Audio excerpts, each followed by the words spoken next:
Hi, my name is Craig Wilkinson. I'm the CEO of Father a Nation. It's a non-profit organization we set up 10 years ago. Also the author of a couple of books on fatherhood and the author of a few books on gender-based violence and positive, inspiring masculinity. Great to be part of the show. Great to have gold. We started Father a Nation after working in many communities around South Africa and began to realize that poverty is a massive issue. We were dealing with that, but an issue that's almost equal, in fact maybe even more pressing, is the issue of fatherlessness. We found that so many households in South Africa have no fathers, and boys are growing up without knowing what it means to be a man. And boys who grew up without the validation of a father and without being taught what it means to be a man often take their cues about masculinity from gangsters, from movies, from all kinds of wrong influences, and they grow up damaged and wounded and therefore become destructive both to themselves and to others. So we started Father a Nation to be the voice of the father that boys never had, to teach boys how to be good men, to raise up a generation of men that are good men, that use their strength only to love and to serve and to honor and to protect and to provide, and to be that voice of the father. And that's the reason we started Father a Nation. We started Father a Nation because of the tremendous lack of fathers in South Africa. This is an unfathered nation. Up to 60% of children are growing up without a father present and engaged in the household. In some communities, even more. And we see that the damage in boys growing up without a father. They're confused, they don't know what it means to be a man, they're unvalidated in their manhood, and they become destructive to themselves. The suicide rate's very high amongst boys and men, and destructive to others. The rate of gender-based violence and murder and crime in South Africa is out of all proportions. So Father a Nation is designed to be the voice of the father that boys never had, and also to girls. Girls also need their fathers growing up, but boys tend to be more destructive when they haven't had the influence of a mentor and an older man, and preferably a biological father. So Father a Nation does a lot of work in communities around South Africa with boys and with men, teaching them how to be good men who love, serve, honor, protect, provide, are good citizens, good husbands, good fathers, good community members, and that's what we're all about. We've had the privilege in the last few years of reaching over 200,000 men with our programs, and some of the programs we run are camps for men. These are powerful. We take 100 men away on a weekend camp, and we've seen tremendous transformation. We've seen men who were abusive coming back, no longer abusing. We even saw a man who was planning murder, and on this camp he talked about this and decided obviously against that. So our camps have been a tremendous success. We've run camps in all 9 provinces with hundreds of men. The other one, which is a great success, has been Champion Conversations. We have the privilege of driving the No Excuse campaign for Carling Black Label, and this takes us to all 9 provinces of the country. One of the most successful programs has been Conversations, where we get groups of men, small groups, 10 to 15 men with a facilitator, just talking about issues. You know, you and I as men don't talk, and that bottles it up and it comes out in all kinds of destructive ways. But we've given a platform to men to share their vulnerabilities, to share their challenges, to help each other, to stand as a band of brothers, and also to be taught about true masculinity. You know, society is full of wrong messages about masculinity. You know, it's all about sex, power, money. Big boys don't cry. And we shoot these myths down and we say, you know what, masculinity is about loving and serving and caring and being strong, dangerous, but also good. And so these have been tremendously successful programs in transforming the way men treat their wives, treat their families, and pitch up as men in the world. We want to scale up what we're doing. We've seen such tremendous results, and we want to take this to Parliament, to SEOs, to businesses, to communities around South Africa. The message of what it means to be a good man. You see, when we heal and restore and equip men to be good men, the entire community changes. The family changes. Wives benefit because men are pitching up and taking responsibility and loving and caring, never ever abusing. So the idea is to upscale what we're doing and to bring the message of true, authentic, good masculinity and fatherhood and mentorship and role models to the entire South Africa, to every organization, South African Police Force, Eskom, etc., etc. Bring this message, because once we have our men transformed and our men pitching up to be good men, and we start this network and this movement, we will see our nation change.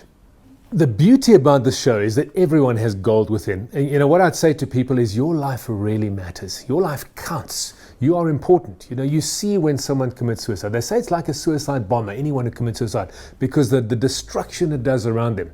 People don't realize how much they matter to their community, to their country, to their parents, to their siblings, their family, their children. You matter. Your life counts. And it's so important to know that and to realize that this is not just for you. Although you matter and you're loved, it's for those around you, those who love you. So it's worth carrying on. It's worth sticking to it and keep on keeping on. Never ever give up, because you have some gold in you that the world needs, that the world would be more impoverished if you take that gold away, if you don't show that gold.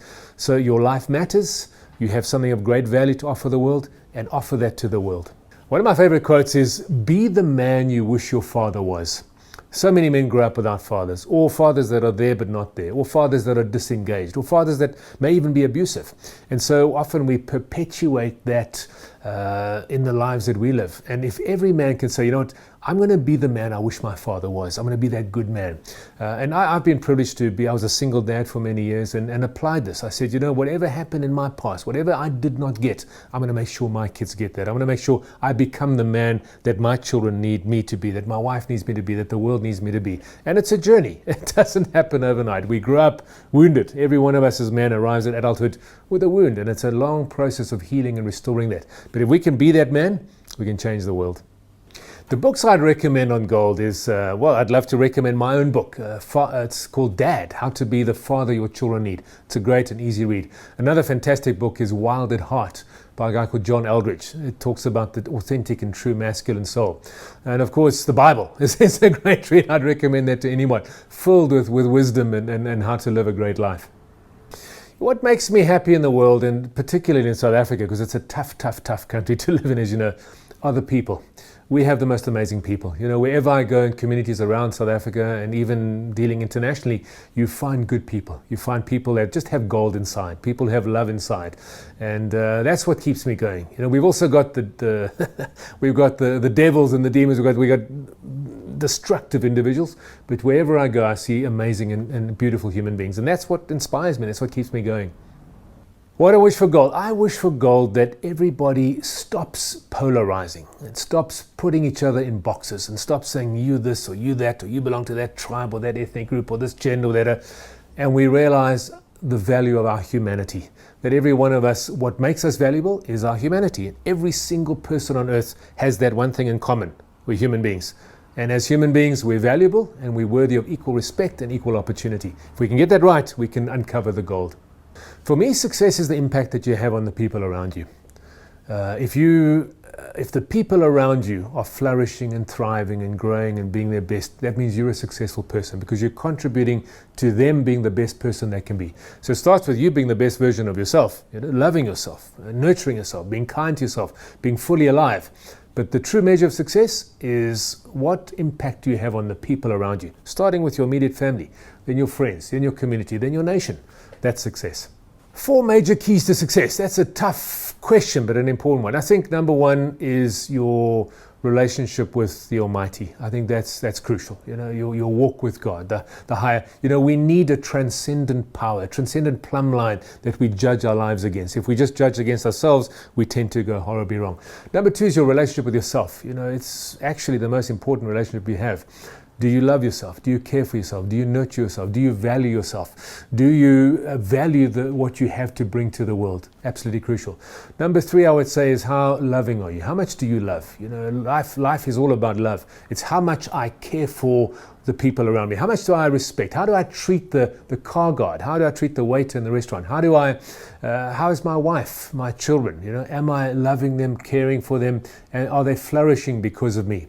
And number 4, I think, is truth. You know, we live in, often people call it the post-truth world, the postmodern world, where truth is very hard to find, and we've got so many different versions of truth, and we have this ridiculous concept that says my truth.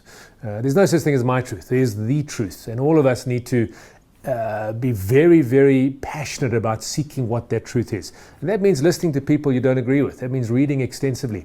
But the more we passionately pursue the truth and we walk our lives in love and care for others, the more we have a great relationship with ourselves, and the more we acknowledge that, you know, I can't do this alone. I need the strength of God. I think that's what leads to success.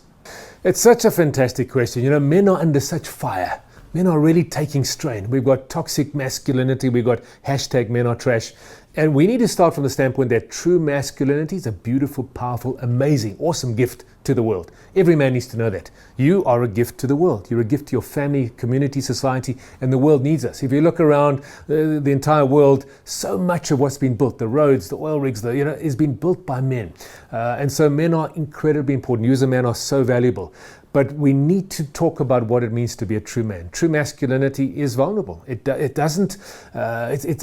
not a Superman. We're not Supermen, True masculinity needs each other as brothers. We need to form a band of brothers. I need to be vulnerable with you. You need to be vulnerable with me. Because the more open and honest we are, the less burdens we carry, and the more we're able to carry through. We're needed. As men, we are absolutely needed. So, you're valuable as a man. You're an incredible gift to the world. But you also have a choice. Every man has a choice. Am I going to be a gift to the world, bring the strength that God has given me to the world, or am I going to be a curse? Am I going to misuse that strength or fail to use the strength?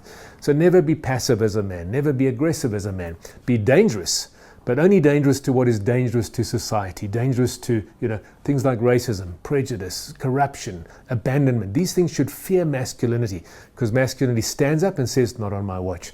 Masculinity stands up and says, I'm going to be actively engaged in making this world a better place, in bringing the strength and the gift I have to the world. And I think that's the key for men. I just want to emphasize that you matter. Your life matters. You have tremendous gold inside.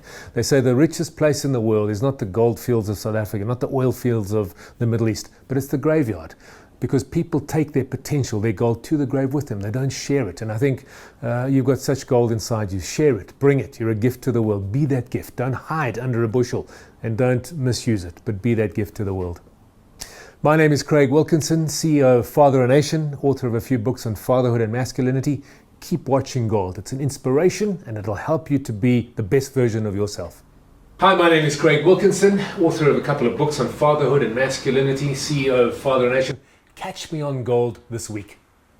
Hi, my name is Craig Wilkinson, author of a few books on fatherhood and masculinity, CEO of Father a Nation. Keep watching gold with King Me. Go for gold. I would highly encourage every man, young and old, to take the free online 6-pack course. You can find it by just going www.sixpack.co.za. 6, the number 6, not the letter. It talks about how to be a great man, how to be the kind of man this world needs you to be. Excellent, worthwhile doing, and totally free of charge. Hi, my name is Craig Wilkinson, author of a couple of books on fatherhood and masculinity, CEO of Father a Nation. Catch me on gold this week.